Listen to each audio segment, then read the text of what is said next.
Hello and welcome everybody to Three Things with JR, episode number 40. This will be our last episode of the year, and we'll make it the last episode of season 1. I don't really think about seasons when it comes to podcasts. I know a lot of other shows do that where they have a season and then there's a break and then they do another season. I don't plan to take a break, so season 2 will simply be 2021's episodes, and there should be about one every week because I am enjoying doing this. I did take last week off for the first time since I started putting out Three Things with JR, and it was kind of painful to do so. And we almost did one. I had the microphone set up.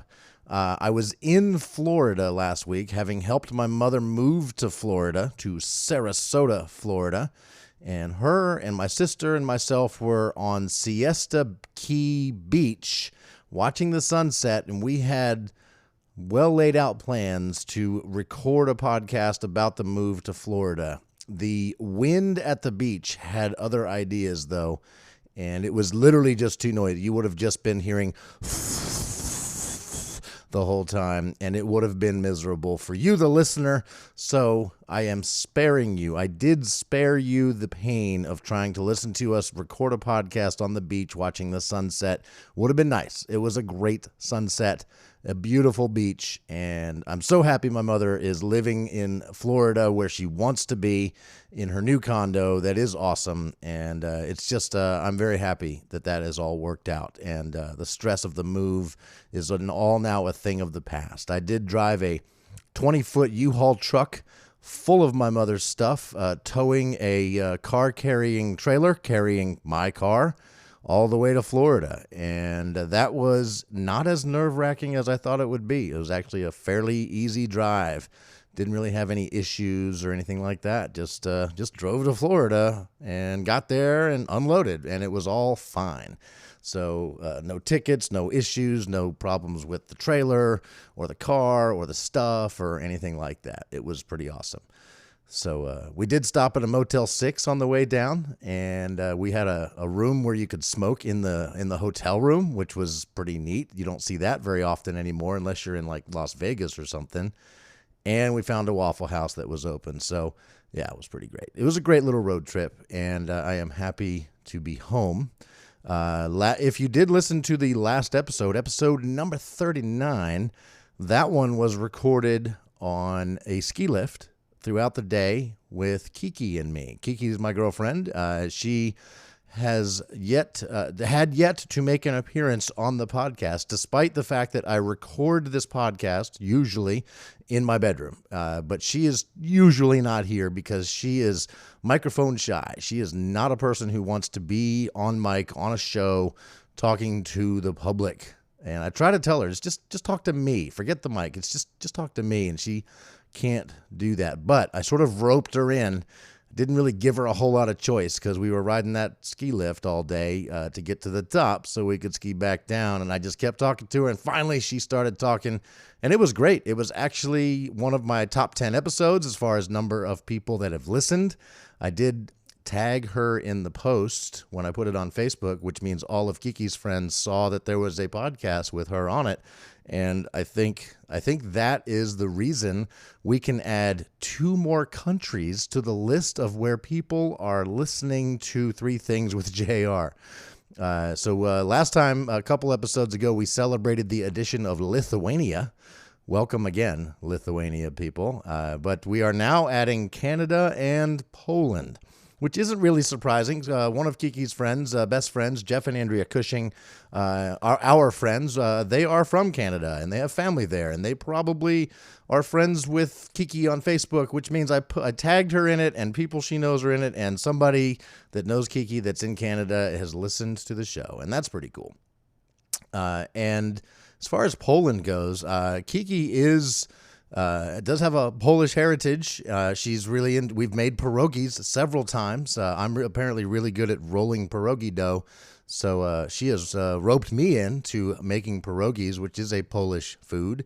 And there's a Polish background in the Osborne family. So maybe that's how word got back to Poland that they should listen to this episode. Somebody in Poland knows Kiki. That's my guess as to why we have now added Poland and Canada to the list of countries listening to Three Things with JR.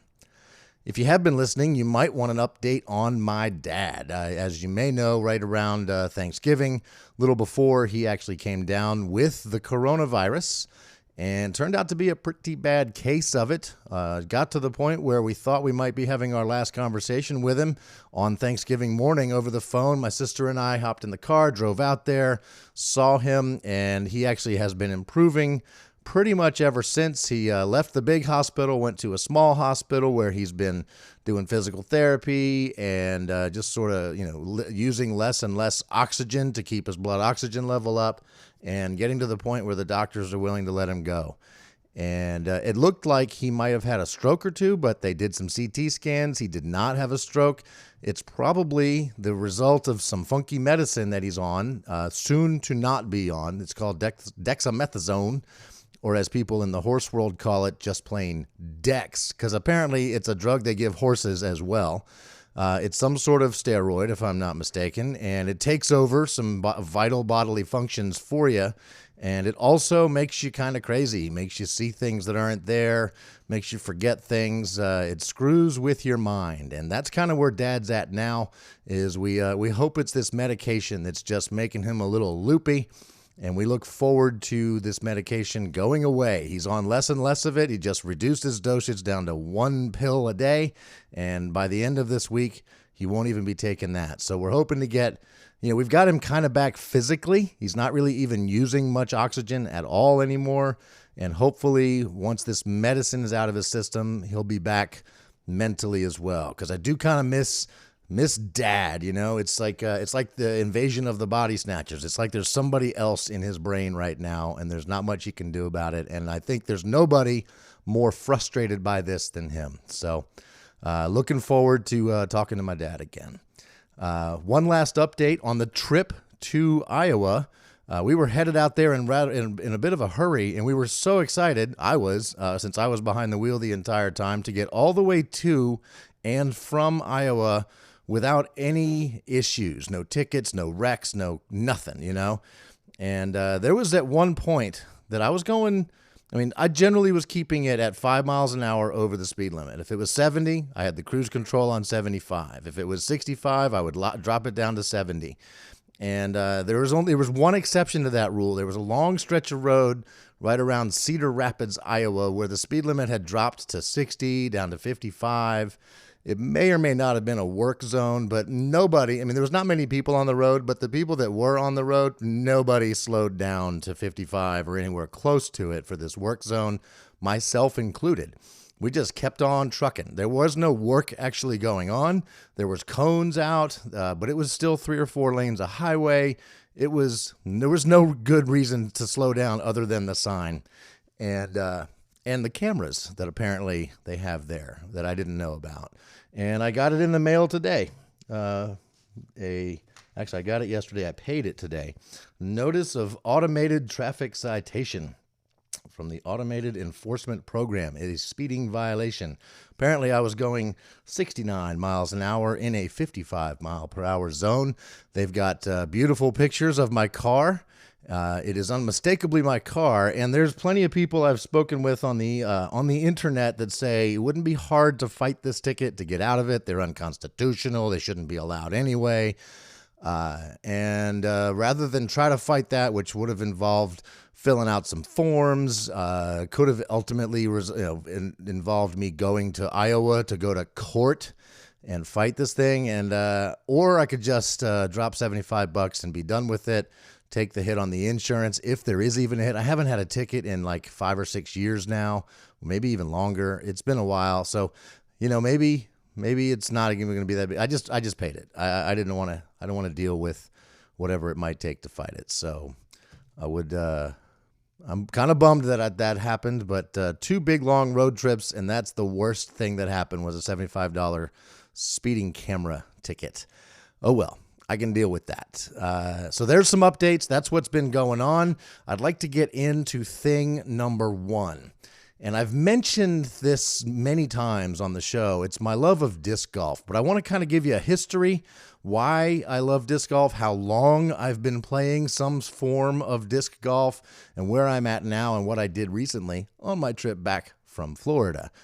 So for me, disc golf didn't start off as disc golf. It started off as this game we played when we went to Uncle Bob's house. Uncle Bob is the husband of my Aunt Mary, my dad's youngest sister. They live just outside of Columbus, Ohio, and they have several acres of land, and in the backyard is a pond, and surrounding the pond and the garden and the garage are little sets of tires, sort of strategically placed. And basically, Bob had a collection of Frisbees, and your job was to start at a tee, like a golf tee, and throw the Frisbees to the tires. And to get the Frisbees into the tire was the goal. You basically scored it like golf, except you, instead of a golf club and a ball and a hole in the ground, you were throwing a Frisbee into a set of two tires stacked on top of each other into the hole in the middle of the two tires. That was Frisbee golf. At one point, Uncle Bob had 18 holes. He kind of got rid of some of those and kept it at a 7 or 8 hole course. And to this day, when we go to Bob's house, we still play Frisbee golf. We were actually rather inspired by that because when my dad and my family had a piece of land in Greene County, Virginia, a 1-acre piece of land that Dad and I and others built his house on. We, as part of this was our kind of our weekend getaway, we installed sets of tires all around this 1-acre piece of land, and we played Frisbee golf every weekend. Regular Frisbees, not discs made for disc golf, just regular recreational style Frisbees. That's what we would throw at the tires. We would keep score. We were competitive, and we loved it. Somewhere around the time when I was 11 or 12, I was riding my bike on the bike trail up in the Northern Virginia area, the W&OD trail. It's a nice paved bike trail, goes through Fairfax, Arlington, Vienna, all over, goes way out into the country. It used to be train tracks, now it's a bike trail. Well, I was riding through Arlington through a place called Bluemont Park when I noticed a pole with a basket, like a wire basket, and a wire ring at the top with chains drooping down from it. And I was perplexed as to what that was. And I actually kind of figured it out just intuitively. There wasn't I don't remember any signs explaining what it was, but maybe there was. Maybe that's what helped me figure out what it was. But I just remember thinking, I wonder if that's some sort of professional version of Frisbee golf. Like we throw regular Frisbees at tires. Maybe these things are what people actually do. Like maybe this is how it should work. So I went to a store, got myself a Frisbee, went back to the Bluemont Park and tried to play Frisbee golf using a regular recreational Frisbee, throwing it at these baskets with these chains. And I kind of liked it. I didn't do it a bunch. I wasn't instantly hooked or anything like that, but I did think it was kind of fun. That happened when I was 10 or 12. And then many years later, when I was living in Greene County with my wife and kids, they installed a park in Greene County called the Greene County Community Park. And there were soccer fields and a picnic pavilion, basketball court.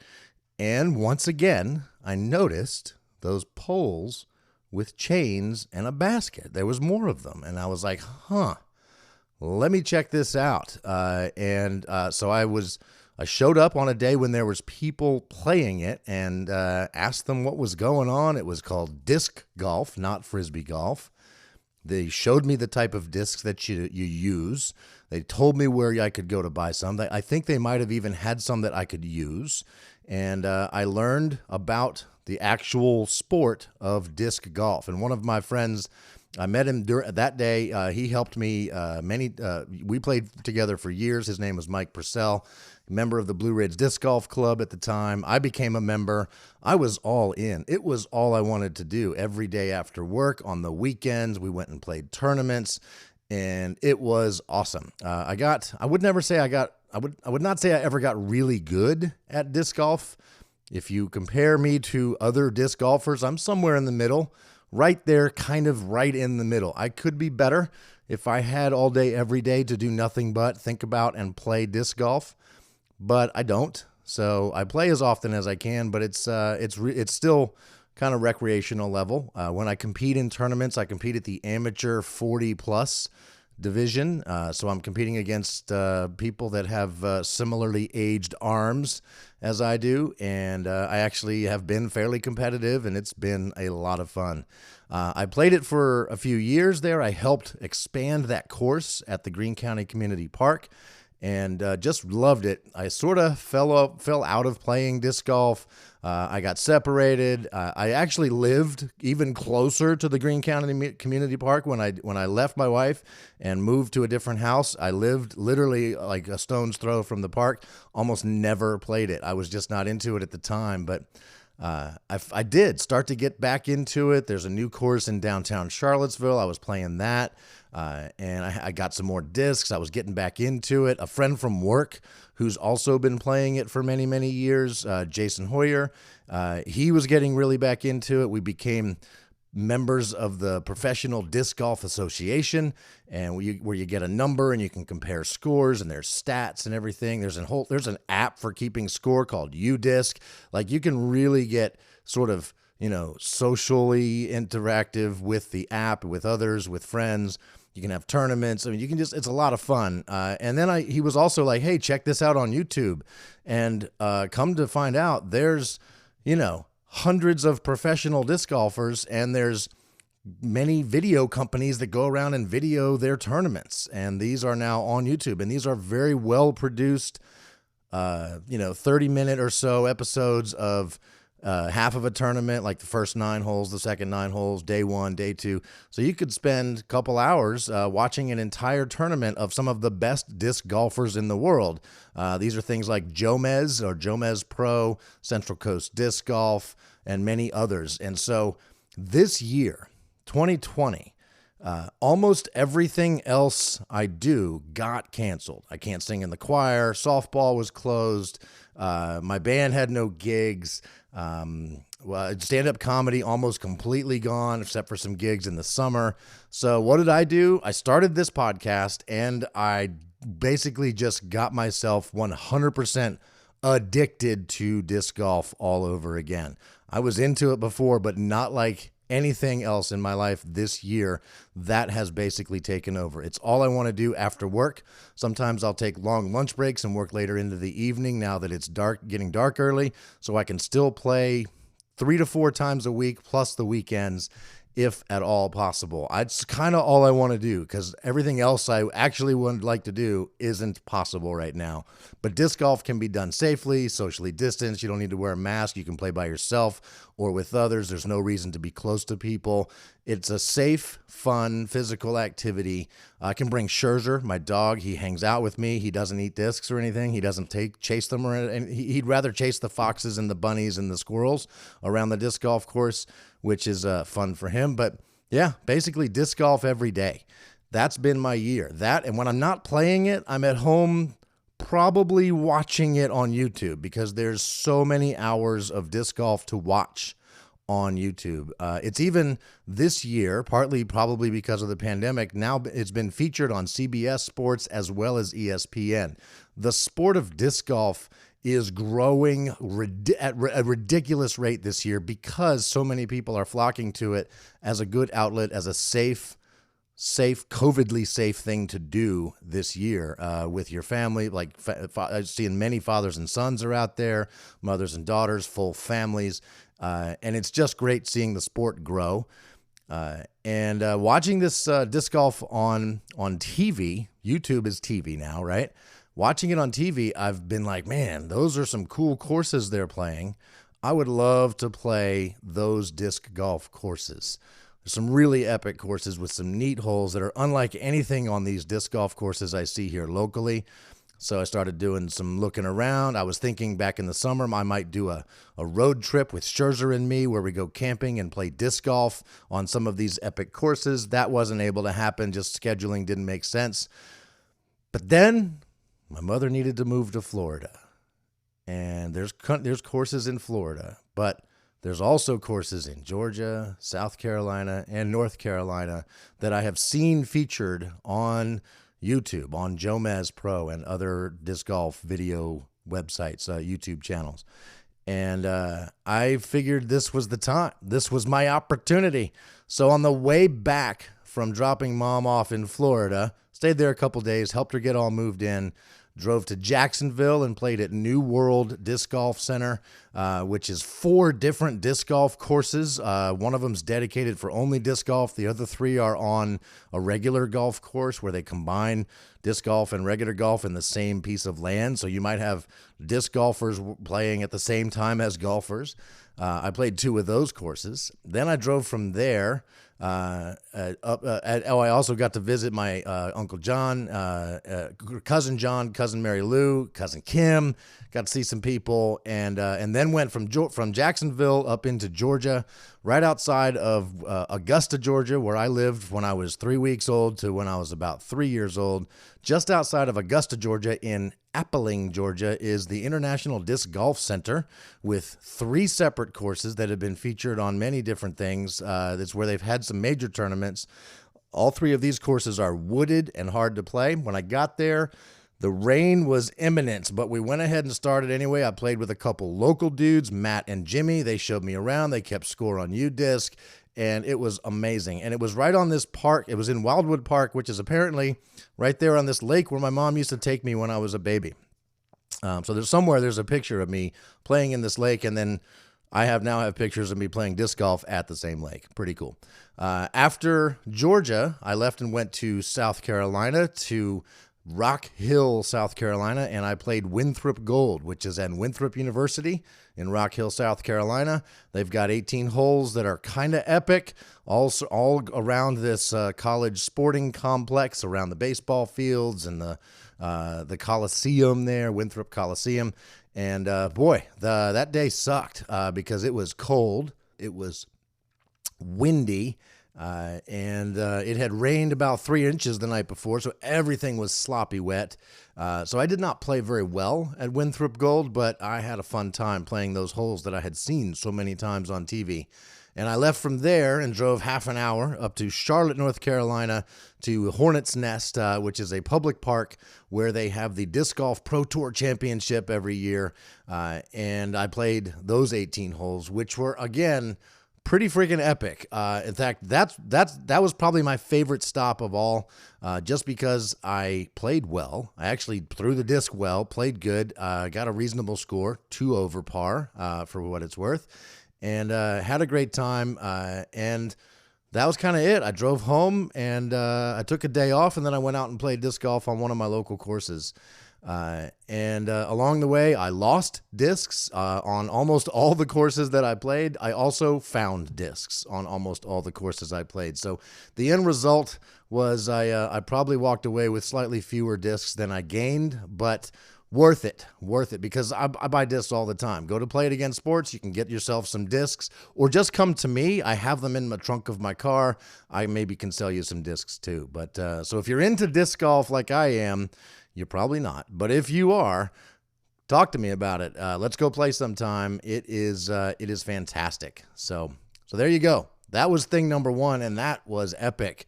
It's time for a drum solo, and we'll be right back with thing number 2.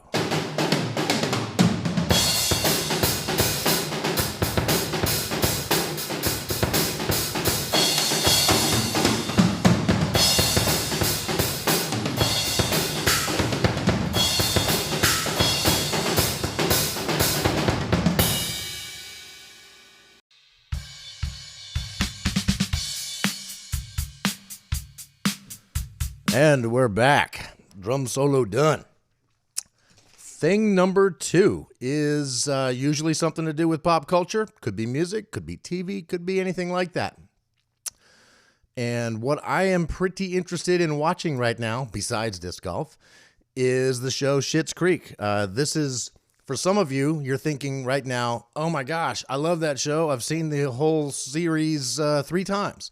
Others of you are like, I tried that show, didn't get into it, thought it was stupid. And others of you may be like me, where you are seeing it for the first time and it just gets better and better with every episode. I tried it when it first came out. I thought the name was kind of funny. I like Eugene Levy. I thought I'll give this a try. First episode just didn't do it for me.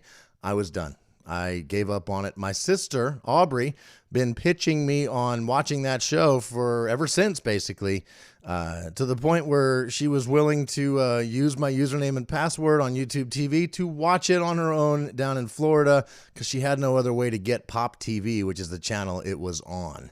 Well, it's now on Netflix, and so I went ahead and tried it. Kiki, my girlfriend, and I are hooked. We are, it's hard to say we're binge watching it because we only get about 2 or 3 episodes done at a time. And some weeks we don't get any episodes watched. But we are slowly making our way through it for the past couple of months now. And we are just finished season 4. So for anybody that's into the show, you'll know that season 4 is where it really starts to tug at your heartstrings. What is a heartspring?